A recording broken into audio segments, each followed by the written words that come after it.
Welcome back to my channel. ഞാൻ ഇന്ന് ഉണ്ടാക്കാൻ പോകുന്ന ഒരു ക്യാരറ്റ് തോരനാണ്. ഇതെങ്ങനെയാണ് ഉണ്ടാക്കേണ്ടതെന്ന് നോക്കാം. ആദ്യമായിട്ട് കുറച്ച് സൺഫ്ലവർ ഓയിൽ ഒഴിച്ചു കൊടുക്കാം.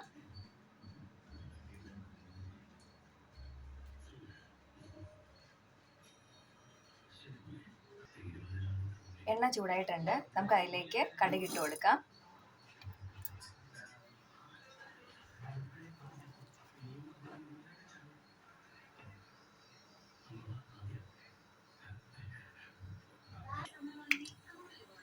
കടുക് പൊട്ടി തുടങ്ങിയിട്ടുണ്ട്.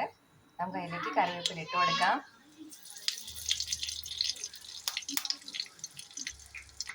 ഇതിലേക്ക് നമുക്ക് ക്യാരറ്റ് ഇട്ട് കൊടുക്കാം. ഇതിലേക്ക് ഒരു സവാള അരിഞ്ഞത് ഇട്ട് കൊടുക്കാം. ആവശ്യത്തിന് ഉപ്പും കൂടെ ചേർക്കാം.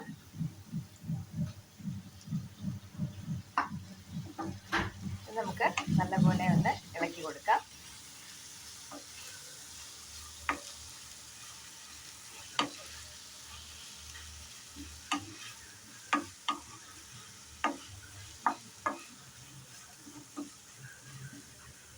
ഞാൻ ഇതിലേക്ക് ഉപ്പ് വെള്ളമാണ് ആഡ് ചെയ്ത് കൊടുത്തിരിക്കുന്നത്. അതുകൊണ്ട് തന്നെ ഇതിൽ വെള്ളം ഒഴിക്കേണ്ട ആവശ്യമില്ല.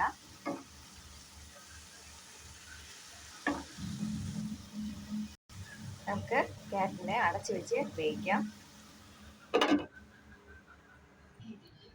ക്യാരറ്റ് വേകുന്ന സമയത്ത് നമുക്ക് അരപ്പുണ്ടാക്കിയെടുക്കാം. ഞാൻ കുറച്ച് തേങ്ങ ഇട്ട് കൊടുക്കുന്നുണ്ട്. തേങ്ങയിലേക്ക് കുറച്ച് മഞ്ഞൾപ്പൊടി ചേർത്ത് കൊടുക്കാം. മുളക് പൊടി ചേർത്ത് കൊടുക്കാം. ജീരകം ചേർത്ത് കൊടുക്കാം. കുറച്ച് കറിവേപ്പില ഇവിടെ ചേർത്ത് കൊടുക്കാം. എന്നിട്ട് നമുക്ക് ഇതൊന്ന് ചെറുതായിട്ട് അരച്ചെടുക്കാം. ഒരു കറക്ക് അരച്ചാൽ മതിയാവും. ക്യാരറ്റ് ആയിട്ടുണ്ടോ എന്ന് നോക്കാം. ഞാൻ ഇടയ്ക്ക് ഒന്ന് തുറന്നിട്ടൊന്ന് ഇളക്കി കൊടുത്തായിരുന്നു.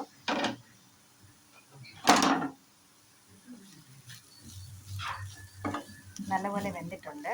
നമുക്കിതിലേക്ക് അരപ്പ് ചേർത്ത് കൊടുക്കാം.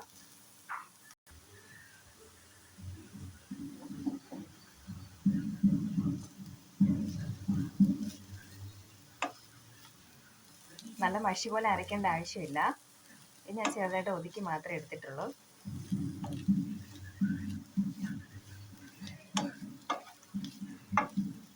ഉപ്പ് എന്തെങ്കിലും കുറവുണ്ടെന്ന് തോന്നുമെങ്കിൽ നമുക്കിപ്പോൾ ആഡ് ചെയ്ത് കൊടുക്കാം.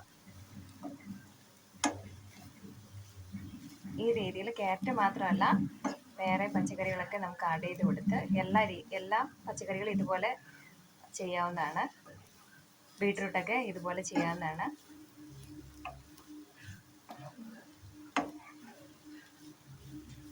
അരപ്പൊക്കെ എല്ലായിടത്തും ആയതിനു ശേഷം ഒരു 2 മിനിറ്റ് കൂടെ നമുക്ക് അടച്ചു വെച്ച് വേവിക്കാം.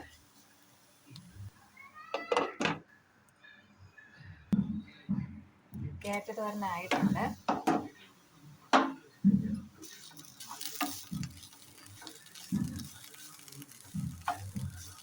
നല്ലപോലെ ആയിട്ടുണ്ട്. നമുക്ക് തീയിനെ ഓഫ് ചെയ്യാം. നല്ല ടേസ്റ്റി ആയിട്ടുള്ള ക്യാരറ്റ് തോരൻ റെഡി ആയിട്ടുണ്ട്. നിങ്ങൾക്ക് ഇഷ്ടപ്പെടുവാണെങ്കിൽ ലൈക്ക് ചെയ്യണം, സബ്സ്ക്രൈബ് ചെയ്യണം. Thank you friends.